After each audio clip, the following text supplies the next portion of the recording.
The top here, I'm Laura Rutledge. Field Yates joining us in seconds. The Ravens and Steelers game has now been moved to Tuesday. Of course, Field, the Ravens dealing with positive coronavirus tests, and that's what this all boils down to. What is the latest that you can tell us about the Ravens situation? Yeah, get ready for Tuesday Night Football for the second time this season, Laura. Previously, we had the Bills and the Titans play on a Tuesday night. Now, a massive AFC North rivalry game will be played this upcoming Tuesday. It's the Steelers and the Ravens, and the NFL has been bringing this situation along as much as it could throughout this week. We understand that with this virus, there are many uncontrollables, and one of them is whether or not we'll continue to have further spread within an organization. As we know, as recently as last night, Lamar Jackson, amongst the 4 Ravens players that they learned about as new positive. So the game gets bumped back to Sunday at 1:15 and then bumped back once more until Tuesday. When we take a big step back, Laura, the NFL remains intent on playing every regular season game within 17 weeks. If that means that they're going to have to kick the can down the road a little bit with some of the week-to-week scheduling, they will. So there is a trickle-down impact. Of course, the Ravens were scheduled to play this upcoming Thursday. It is in 1 week from Thanksgiving. That game now off the table to be played on Thursday. The Ravens will instead most likely have to play the Cowboys as soon as the following Sunday. But in terms of the most important Week 12 ramifications, the Steelers and Ravens game has not been postponed entirely. There's no Week 18 entering the NFL chatter right now. It's being moved until Tuesday. And as has been discussed, while a forfeit might be something that's going to percolate into this conversation, a forfeiture of a game could cost players on both sides their salaries. At the end of the day, everybody wants this game played. It will be played on Tuesday.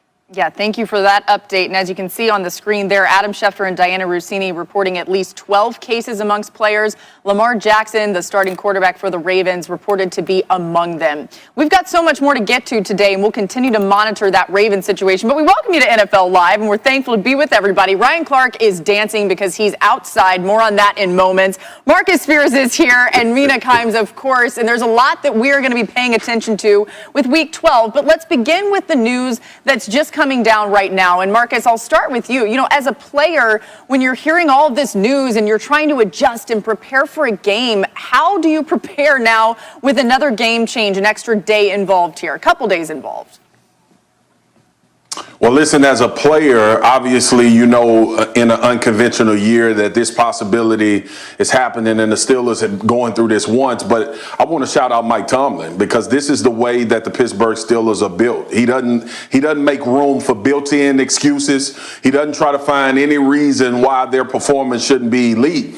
And that's going to help this team, especially, isn't it ironic that they're the team that's been through this twice now? Like, when you think about what the Pittsburgh Steelers franchise and organization is built on, it's the fact that they perform at their level. Even in a year last year without being Roethlisberger, there was no excuses coming out of that place about how they should play and what their expectations were. And then as an individual player, are you kidding me? Like, a game getting postponed twice, you still got to think about the possibility of it getting canceled. You got to think about the possibility of not getting a check. You got to think about the possibility of possibly getting COVID. All of those possibles is the way we are talking about this NFL season. And unfortunately, this is what the Pittsburgh Steelers have had to go through, as well as the Ravens and the Titans and any other team, all 32 teams, I would say, with that idea that they won't be able to play a game because of COVID-19.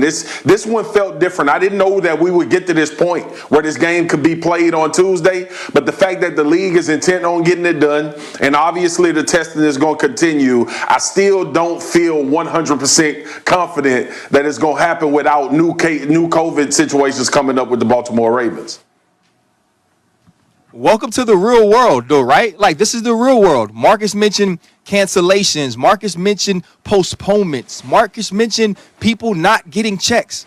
That's the real world. That's what everybody else in society is dealing with, whether you play football, whether you work at a restaurant, whether you own a restaurant, if you own a building, organizations, whatever you are a part of right now in this society, this is your reality.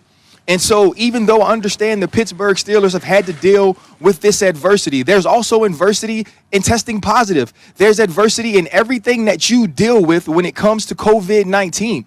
And so we understood when the NFL rolled out its schedule with the 16 games, trying to keep the status quo, wanting to find its champion the way it finds its champion every year, that this was going to be part of it. And so, yes, it is ironic that it's the Pittsburgh Steelers twice. It's also ironic that this is the team that coach builds his team based on the standard being the standard, based on the next man being up, and they understand how to deal with this situation.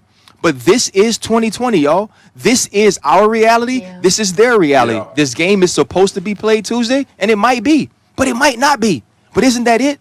That's where we are. So we'll see what happens going forward. I think that's the right attitude, Ryan. We just have to recognize the context in which all of this is happening. This isn't about arguing about fairness and the Patriots had to play without one player. This is about public health. It's about a crisis. It's about deferring to the health experts on these issues. Steelers linebacker Vince Williams tweeted, "I just want all of them boys to recover and be healthy." And credit to him, because I think that is the right attitude. That's the primary concern everyone should have in all of this. Now, that said, we are having to address the many, many secondary concerns with regards to the season and the competition and how to finish this thing fairly. It is unfair to the Steelers that they've been put in this position so many times, that they don't want to forfeit because they want to get paid. They deserve to get paid regardless of what happens. But right now the NFL's concern is making sure, okay, we get through the season, we get to the playoffs, we let everyone have a fair shot at the postseason. It's not going to be a win-win-win for every team involved. We're just trying to get through it. Hopefully they can figure it out. It might involve extending the season. I think that's a contingency we all got to be prepared for, but I wouldn't be surprised if it comes to that. Yeah, you heard Field Yates off the top of the show saying right now there's not an appetite for that Week 18 conversation, but certainly all of us keeping our eyes very close to that and all of these storylines. There's a lot to get to, though, for Week 12, and that's all coming your way. Ryan, give us a little preview. What are you paying attention to? Listen, this is Ryan Clark reporting live outside of Tempe, Arizona, and I'm worried about Taysom Hill. Listen, this is week 2. They have a little bit of film on him. They know what type of offense that they're going to run in New Orleans. It's not going to be a Wildcat. It's not going to be Colin Kaepernick, Lamar Jackson. It's going to be Drew Brees, but swole up and fast. And so what's the next step that Vic Fangio and his defense takes against Taysom Hill, and how will he adjust? All right, so apparently Mitch Trubisky is now playing quarterback for the Chicago Bears, but really it's going to come down to this Bears defense, as it has so many times, to try to stop Aaron Rodgers. Rodgers has been fantastic this year, but when he's under pressure, his passer rating drops from 2nd in the NFL to 16th in the NFL. Khalil Mack, you're going to have to win this game for your team. Yeah, and look, the story is going to be about Patrick Mahomes and Tom Brady, but I'm going to go Tampa Bay's defense, who back end has a tendency to have their eyes in the wrong place, and this is not the week to do it.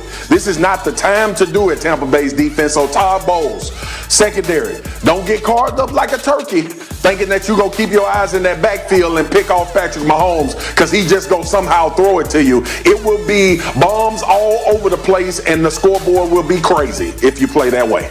You heard Mina mention it. Mitchell Trubisky now officially named the starter for the Chicago Bears at quarterback. Matt Nagy just announcing that. 2020, can't predict it. Hey, Ryan Clark's going to be reporting live all show long from Tempe. He might even sing some karaoke later with that mic. We got so much more coming your way on the show. We will be right back. And NFL Live is brought to you by Corona Extra. Find the fine life. Live La Vida Más Fina.